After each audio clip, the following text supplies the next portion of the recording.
Oh, hello, and welcome to our today's Decay, where we celebrate births and beginnings of everything important since the dawn of time. April 19th edition. Whole day. And what happened? Let's see. 1933, today, one Jane Mansfield was born. Just one. That's all we ever needed was one Jane Mansfield.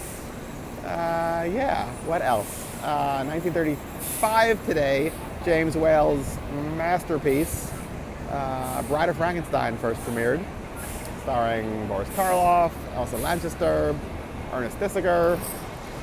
You know, a cast that is worth repeating. Boris Karloff, Elsa Lanchester, Ernest Thesiger. 1946 today, Val Lewton's Bedlam premiered, starring Boris Karloff, and Tim Curry was also born. And in 1967, none other than The Touch of Her Flesh from Michael Findlay's Flesh trilogy first premiered. Michael and Roberta Findlay produced these movies here in New York City in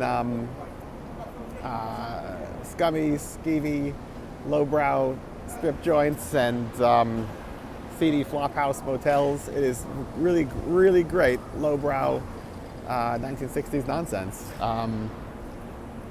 There's a really fantastic podcast. I'll link to it. I forget what it's called off the top of my head. That talks about both of their lives. But this collection here, do check it out. The Flesh trilogy, put out by Something Weird Video. And the reason why we are here at the MetLife building is because in like the early to mid 70s, up on the top there, the MetLife building was the Pan Am building, and Michael Findlay, the story here is he's like just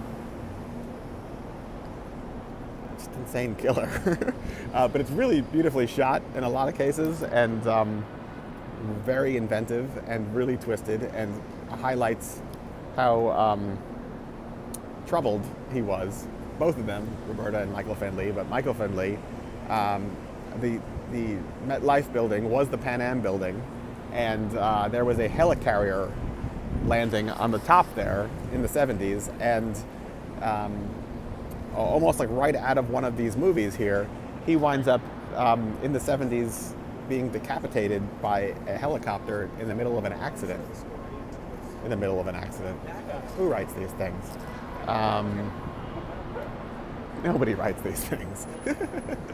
And nobody wrote what happened to Michael Findlay, other than maybe newspaper reporters for his obit, because he died right up there in like the mid 70s or so.